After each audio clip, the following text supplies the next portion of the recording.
Si tu as de la joie au cœur, frappe des mains. Si tu as de la joie au cœur, frappe des mains.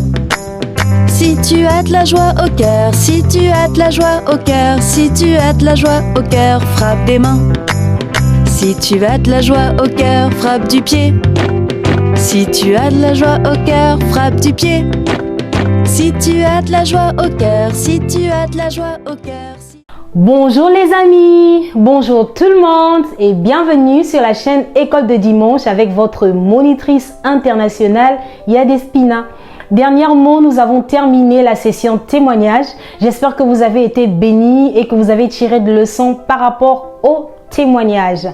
Et nous avons eu 2 semaines d'échanges de manière personnelle avec certains enfants et aussi avec l'école de dimanche Eau Vive à Brazzaville au quartier Mbono. J'ai vraiment été bénie, ça a été des beaux moments de partage et aujourd'hui nous repartons dans la Bible. Pour cela, le titre de notre leçon est L'homme désobéit à Dieu. Répète après moi. Très bien, très bien. L'homme désobéit à Dieu. Nous allons donc ouvrir nos Bibles dans le livre de Genèse 3, les versets 1 à 6. Lisons au nom du Seigneur. Le serpent était le plus rusé de tous les animaux sauvages que l'Éternel Dieu avait fait. Il dit à la femme, Dieu a-t-il vraiment dit, vous ne mangerez aucun des fruits des arbres du jardin? La femme répondit au serpent, nous mangeons du fruit des arbres du jardin. Cependant, en ce qui concerne le fruit de l'arbre qui est au milieu du jardin, Dieu a dit, vous n'en mangerez pas et vous n'y toucherez pas. Sinon, vous mourrez. Le serpent dit alors à la femme, vous ne mourrez absolument pas. Mais Dieu sait que le jour où vous en mangerez, vos yeux s'ouvriront et vous serez comme Dieu. Vous connaîtrez le bien et le mal.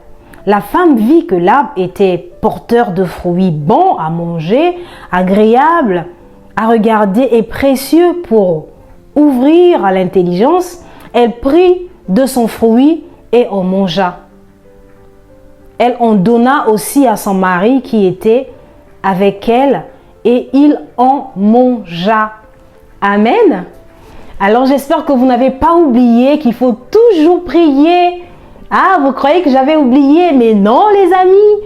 Alors que faut-il faire pour prier? Pour prier, on croise les bras, on baisse la tête, on ferme les yeux et on prie. Seigneur, Père de bonté, nous voulons te dire merci aujourd'hui parce que tu nous accordes encore de nous retrouver, de nous revoir. Mon cœur est vraiment dans l'allégresse. Merci Seigneur pour tous ceux qui me suivent au travers de cette chaîne. Je sais Seigneur qu'au travers de chaque message, tu as quelque chose de nouveau à nous enseigner. Alors au travers de ce que nous allons apprendre aujourd'hui, laisse que tu puisses donner le nécessaire à tout un chacun. Merci pour les parents qui accordent de la valeur à ta parole. Merci pour les des parents qui m'ont fait également confiance, vraiment de me confier les oreilles de leur enfant. Alors maintenant, assiste et dirige ces moments. Dans le nom puissant de Jésus, j'ai ainsi prié. Amen. Amen. Ouh. Alors, nous allons repartir au tout début. Nous avions dit que Adam et Ève vivaient dans un endroit merveilleux. Un endroit merveilleux. Qui peut me rappeler le nom de cet endroit? Comment est-ce qu'on appelait cet endroit? Dites-moi. Eh oui, c'est ça, bravo, le jardin d'Éden. Adam et Ève vivaient dans le jardin heureux avec les animaux. Ils pouvaient se promener dans le jardin, ils pouvaient parler avec tous les animaux. Mais un jour, alors le serpent qui était gentil va se déguiser. Il devient le méchant. Alors, d'après vous, qu'est-ce qui s'est passé? Pourquoi le serpent qui était gentil, après tout à coup il change, il devient méchant? Vous pensez que le serpent est devenu méchant tout seul? Non, moi je pense que c'est le diable qui a utilisé le serpent afin que l'homme tombe, parce que l'ennemi était jaloux de voir l'homme si proche de Dieu.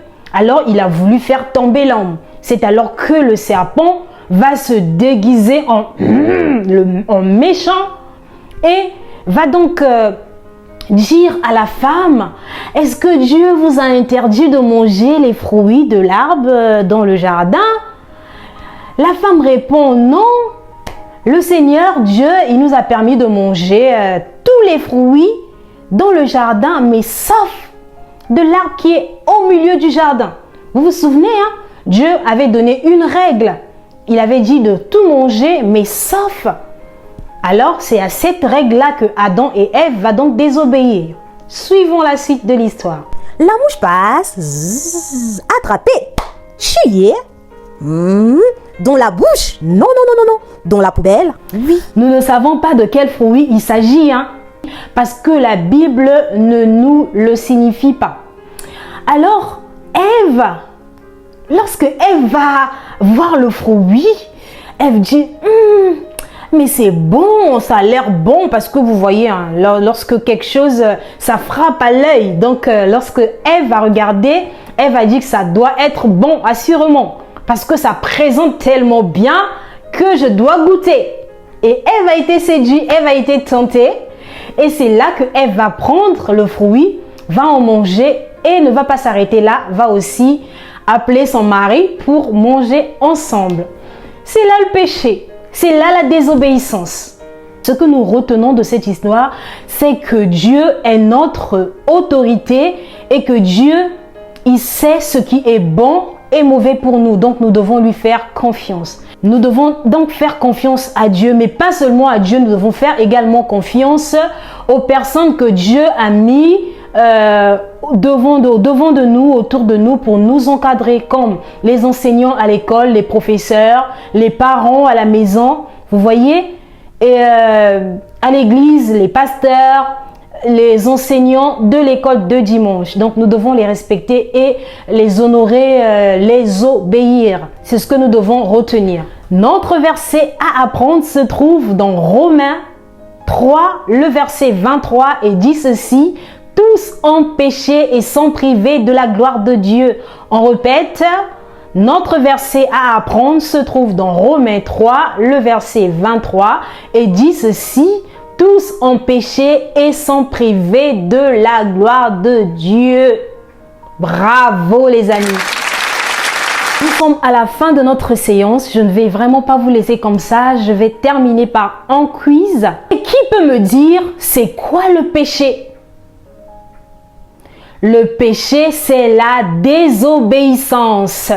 Dites-moi les amis, est-ce que Dieu veut qu'on lui obéisse à lui seul? Non, Dieu ne veut pas qu'on lui obéisse à lui seul. Dieu veut qu'on lui obéisse, mais également aux personnes qu'il a placées devant nous pour nous encadrer, pour nous orienter. C'est très bien. Alors, nous allons terminer par la prière. Pour prier, on croise les bras, on baisse la tête, on ferme les yeux et on prie. Merci Seigneur pour cette belle leçon. Merci de nous avoir assistés et dirigés. Nous recommandons Seigneur la semaine qui va commencer demain. Merci Seigneur pour ta parole. Merci Seigneur de nous bénir tout le temps. Et merci de nous donner surtout d'être très respectueux et d'être obéissants, parce que nous ne voulons pas pécher. Tu nous as appris que le péché, c'est la désobéissance, mais nous ne voulons pas pécher. Voilà pourquoi nous devons obéir aux parents à la maison, nous devons obéir aux moniteurs de l'école de dimanche, nous devons obéir aux enseignants à l'école.